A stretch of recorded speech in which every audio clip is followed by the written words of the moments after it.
Hey Crime Chronicles!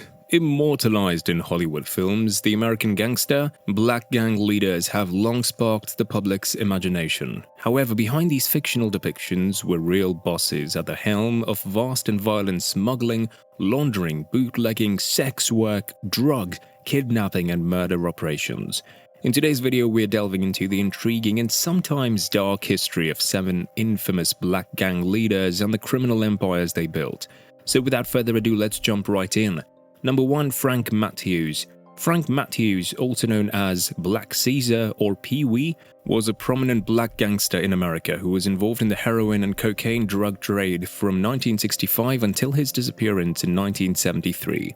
Born in Durham, North Carolina, he lost his mother at the age of 4 and lived with his aunt.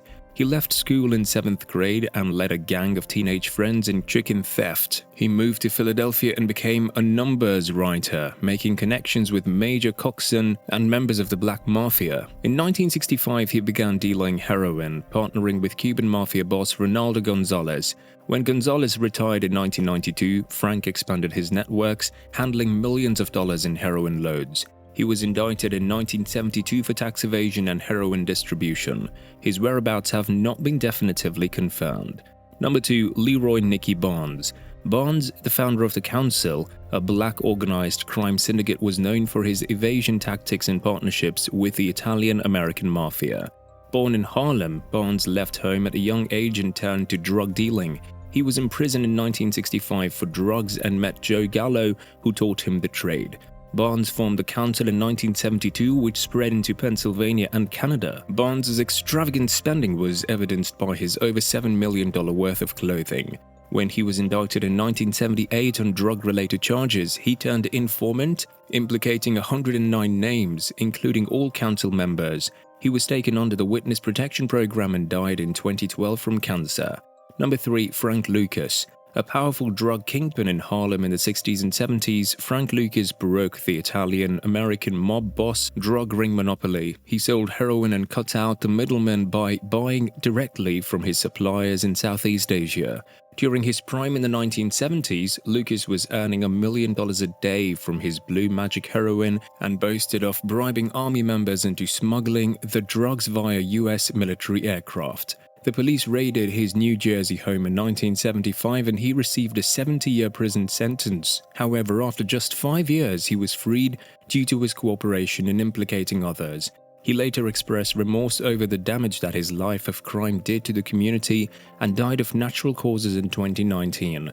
Number 4. Stanley Williams. Stanley Tookie Williams, a notorious gangster in America, co-founded the Crips gang in Los Angeles with Raymond Washington. Growing up in a crime-filled environment, Williams became a famous street fighter and eventually formed the Crips. They assimilated into smaller groups, with the Bloods becoming their biggest rival. Williams intended to eliminate gangs, but the Crips became the devil he sought to eliminate. He was convicted in 1981 of murder and robbery and sentenced to death. Despite appeals and maintaining his innocence, the trial was controversial and led to debates about the death penalty. Williams was executed by lethal injection on December 13, 2005 at 52 years of age. Before moving forward, make sure that you've subscribed and pressed the bell icon. Number 5. Guy Fisher. Fisher was born on July 21, 1947 in the Bronx, New York. He was part of the Council, an organized crime syndicate headed by Nicky Barnes.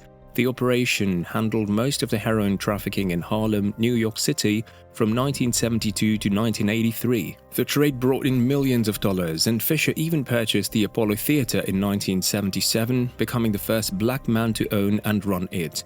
When Nicky Barnes was convicted in 1978, he became a federal informant, implicating his associates and partners, which led to multiple convictions. Guy Fisher was one of them. He was charged with drug trafficking, murder, criminal conspiracy and racketeering, and sentenced to life imprisonment in 1984. He was, however, released from federal conspiracy on a medical pardon on October 28, 2020. Number 6. Raymond Washington. Raymond Washington, a black crime leader in South Los Angeles, co-founded the Crips gang with Tookie Williams.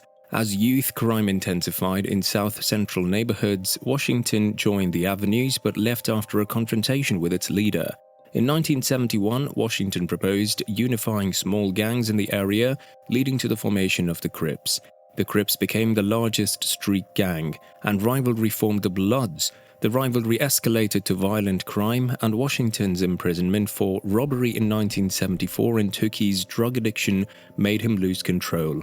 After being released on parole in 1976, Washington realized that he had lost control over the Crips and decided to distance himself.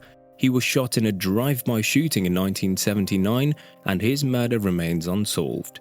Number 7. Felix Mitchell. Finally, Felix Mitchell, also known as Felix the Cat, was a notorious drug lord and gang leader of the 69 Mob organization in California and the Midwest.